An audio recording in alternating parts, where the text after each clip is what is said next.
This episode is brought to you by Kia's first three-row, all-electric SUV, the Kia EV9, with available all-wheel drive and seating for up to 7 adults, with 0 to 60 speed that thrills you 1 minute and available lounge seats that unwind you the next. Visit kia.com/EV9 to learn more. Ask your Kia dealer for availability. No system, no matter how advanced, can compensate for all driver error and or driving conditions. Always drive safely. A science story, huh? These NYU scientists, I felt right. I was so And I just thought, well, I had figured it out. it was that golden moment. Because science was on my side.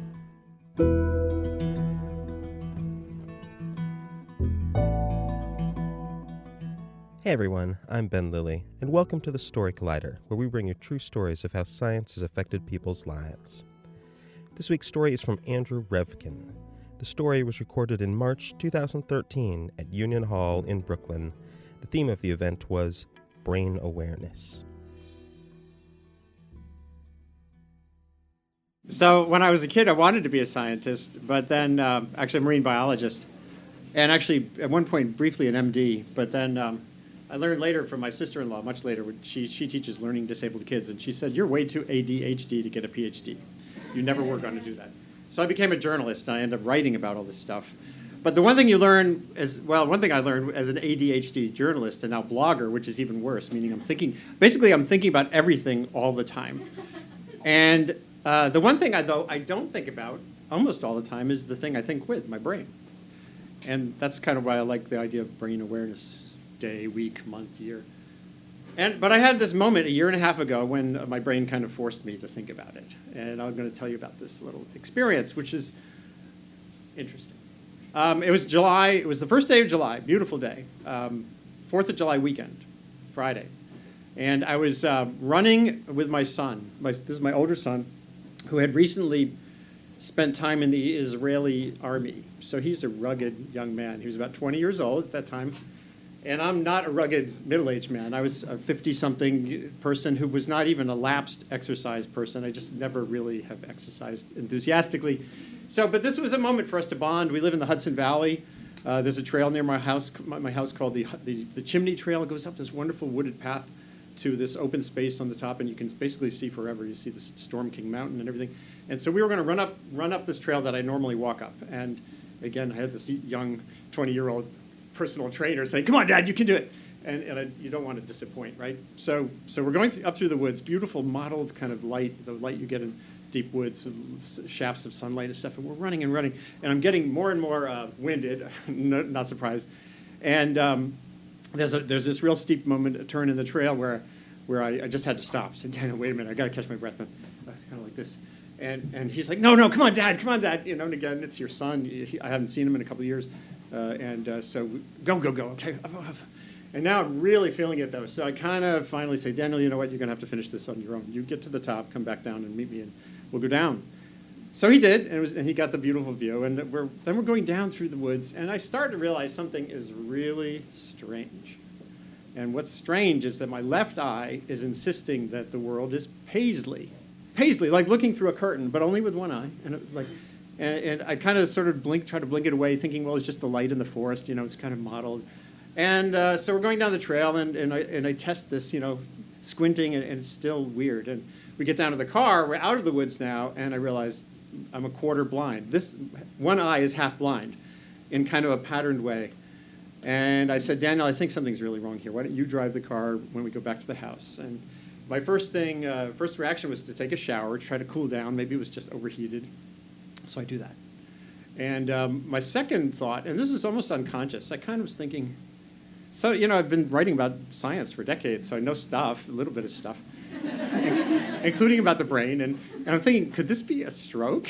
But most of my brain was saying, well, maybe not. But then as I reached into the cabinet. I got my baby aspirin. I'm one of those 50-plus-year-old people who take a baby aspirin a day for the rest of your life, whatever, because the New England Journal of Medicine or whatever says it's good. But this time I took 6. I took 5 or 6 baby aspirin. Well, I knew that it's an anti-clotting thing. I knew maybe this was a strokey thing, and I thought, well, maybe I should take aspirin.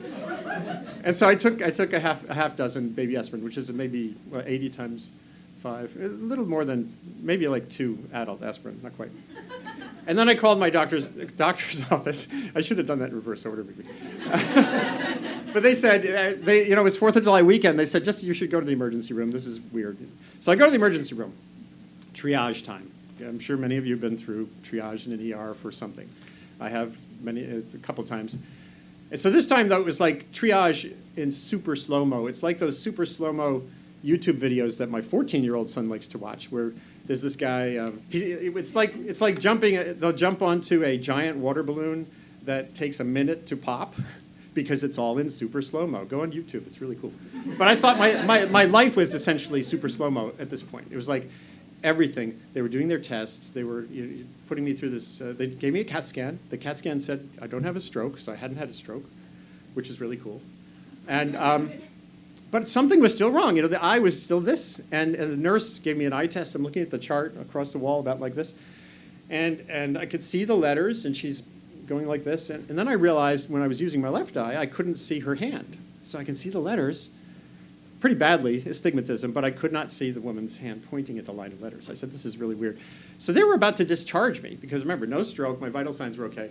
And they said maybe it was just heat stroke. But then I said, well, I suggested another intervention. I said, my GP told me earlier, like 6 months earlier, that it was about time in your mid-50s to get your carotids to do carotid ultrasound of your carotid arteries. Because just to be sure, he's one of those very precautionary, over-testy doctors. So I mentioned this to the ER people, and they were like, well, I don't know. So then I said, well, call my eye doctor, because I had an ophthalmologist who was in, and he said, yeah, you should do it. So they said, all right. So this nurse gets out ultrasound technician comes over, and she's doing the thing with the gel, like, just check for your baby, but they were doing it on my neck. And then this is the second really weird thing that happens. So she's like this, looking at the screen. She calls over someone else. They're looking at the screen. And I'm realizing she's saying, I can't find his carotid artery. I'm like, oh, that's interesting. And it turned out, and then they said, you have no flow in your left internal carotid artery. I'm like, oh, that's interesting. How could I be consciously actually talking to you sitting here and I've got no flow in my carotid artery? Because everything I learned in movies is, when they cut your neck or something, if you don't have flow in that blood flow there. But then part of my science writer brain was saying, yeah, no, that's right, there's collateral circulation, right? Blood can go like this, so you don't go unconscious if part of your body gets injured. So finally, though, they realized this was actually something going on. So they shipped me to another hospital. This is a Hudson Valley Hospital Center. I don't care. I'm going to say the name. And they're listed as a New York State stroke center. Okay. But there was nothing in my experience there that said that was a justified thing. So finally, my wife had caught up with me at this point, and so we had a little ambulance Prius parade from Hudson Valley Hospital Center to a big regional Westchester County Medical Center. And now finally they're getting a little bit more focused. I've got the tubes going in my arm, and now I'm admitted, and they do some more tests, but there's still, there's no stroke. They did their own CAT scan, more interventions, and then I had to spend a night in the hospital. Basically, they put me on heparin, which is like aspirin plus, but not quite Coumadin. That would come in a couple of minutes. So I'm in the hospital, and this is my first experience in a neuro ward at a hospital, and it's not like, it's just an experience like going to hell, or at least it's like I don't know, maybe some of you maybe work in a neuro ward at a hospital, but it was like opening a very dark door, and again, a door that I luckily was able to skirt in the end. But there was the guy in the bed next to me alternated every 5 minutes between saying he had a fatal aneurysm and was going to die, and then saying he needed to call his agent because he had to get back to the set of Boardwalk Empire. He was an actor. He definitely, I tried later to remember. I never wrote down his name. I was going to look him up. I don't even know if he's alive or dead. I don't know which part of his story was more accurate, but all I knew was this was a disturbing thing, and I'm in a room with a guy who's either dying or not, or an actor. And then but then late that night, it was really the haunting part comes late at night on these wards when there was some older woman down a hallway somewhere howling inconsolably through the night in a way that they just couldn't deal with. And I'm just feeling, oh my God, this is really bad. And then I finally fell asleep. And remember, I hadn't had a stroke, so there was that. That was the good part. But I woke up, and I had had a stroke. Sometime that night, a clot that had formed in the carotid dissection that had happened in that artery had gone through, the various circulatory passages and gone to the place, the circulation that goes to the corona radiata, which is sort of a connecting part of the brain. And so I woke up that morning with like, whoa, this isn't working. That's interesting. And of course, I'm a writer, and in my spare moments, I'm a guitar player. So that was disturbing. And then I had various sundry other issues, but nothing, it wasn't like I couldn't talk or couldn't walk, and I couldn't walk easily, but I'd had a stroke. And later, of course, then that meant I really had to spend time in the hospital. So I was there for about a week, because now I shifted to from heparin to Coumadin, which is rat poison-ish. Is it right? I think so. And but they have to kind of stabilize your levels, and everyone is different, and you can't eat kale anymore and stuff like that. And so in the hospital, so remember, I think all the time, right? So I don't feel, I think, when something weird is happening. And so, of course, what do? I'm sitting there in the hospital, I start blogging. If you search for stroke and Revkin, you'll find my blog post, which is kind of a live blog of my stroke aftermath. Typed like this, as much as I could. And it included some very, very interesting things. Again, as I said, I don't think about the brain. I don't think about the thing I'm thinking with most of the time. I think about everything else. But now I was focused. And now I learned a lot of things about stroke that are really disturbing. I learned, of course, it's like 800,000 strokes a year, 130,000 deaths a year. The biggest source of disability in this country. This is the technical stuff that I was learning and telling people on .earth, which is normally about sustaining the planet, but for that day, that blog became about sustaining myself, because you can't sustain the planet if you're not sustaining your own life and health. So I kind of dug through that stuff, and I wrote about telemedicine, which is that a really good neurologist could have been in that hospital or any other emergency room, including on an Indian reservation in Arizona, through this technology called telemedicine. There's actually a subset called telestroke. And I interviewed a guy soon after I was out of the hospital who's an expert in these systems. It's like a doctor can be on his iPad and diagnosing a stroke and telling people to administer the clot-busting drug 1,000 miles away. Theoretically, it doesn't happen because of all these problems with our healthcare system, but this is not an educational forum, so I'm just going to return to my story. There's a lot to say there, let's put it that way. So I learned a lot about the stuff, these issues. I learned a lot about my circulation, about carotid dissections, and which can come from yoga, painting ceilings, chiropractic manipulation of your neck, car accident, of course, anything that jars your neck in certain interesting ways. Oh, tipping your head back at the beauty parlor for that nice, comfortable shampoo can create this. What happens is the lining of your vessel comes clear and blocks the vessel just long enough for clots to form. So I learned about all that stuff, and I scared my wife, who's just got certified in yoga training. But it's important. It's important for yoga trainers to know this stuff and to be honest about it. And then I had vows. I vowed I was going to get more fit in a more controlled way than running with my Israeli army son up the hill. And I was going to I thought now is the time finally in my life I could relearn guitar the real way. I'd always played it in an ad hoc way. I've gotten pretty good, but I've never really done scales and stuff like that. So I started doing scales, and I thought I really was going to get my life in order.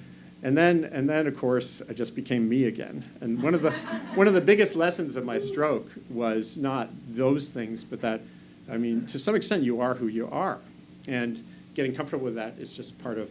And then finding how to sustain that, with in the face of risks of this kind is important. And then there's one last detail that's important to close with, which is aspirin. So I thought, after this all played out, and I recuperated, and I can play guitar again. You go on my blog, and you'll see the song I just wrote last fall, and so everything's kind of back in order. And I felt kind of smug because I remember I took those 6 aspirin, and everything I heard was that probably that did help make it a much less severe stroke than it might otherwise have been. And so I had that smugness that comes with knowing you did the right thing at the right time.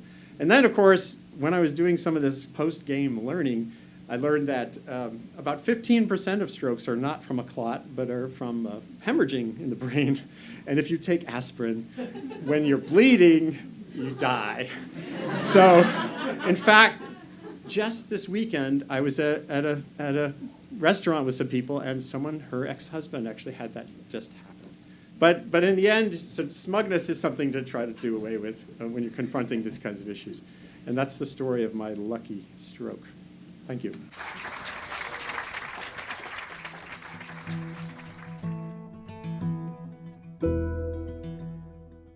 That was Andrew Revkin. Andrew is the Senior Fellow for Environmental Understanding at Pace University's Academy for Applied Environmental Studies and writes the award-winning .Earth blog for the op-ed side of the New York Times. He lives in the Hudson River Valley with his wife and 2 sons.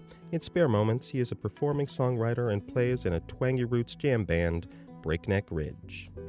For more science stories, take a look at storycollider.org, where we have our archives of the podcast and upcoming events. We depend on you for our continued support. If you enjoy these podcasts, please consider donating at storycollider.org/donate. The Story Collider is produced by me, Brian Weck, Darren Barker, and Ari Daniel Shapiro. The podcast is produced by Rose Eveleth. Additional help from Brooke Williams, Lena Groger, and Justin D'Ambrosio. The theme music is by Ghost. Special thanks to Union Hall for hosting the show, and to Paisley for not always being scary. Thanks for listening.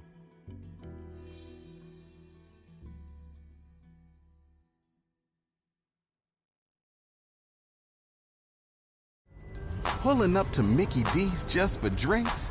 Oh yeah, that's me. Nothing extra, just perfection and a straw. Coming in hot for the coldest cups on the block. Because there are drinks. Then there are drinks from McDonald's. Mix things up with any size lemonade or sweet tea for $1.49. Perfect with our classic fries. Price and participation may vary. Cannot be combined with any other offer. Ba-da-ba-ba-ba.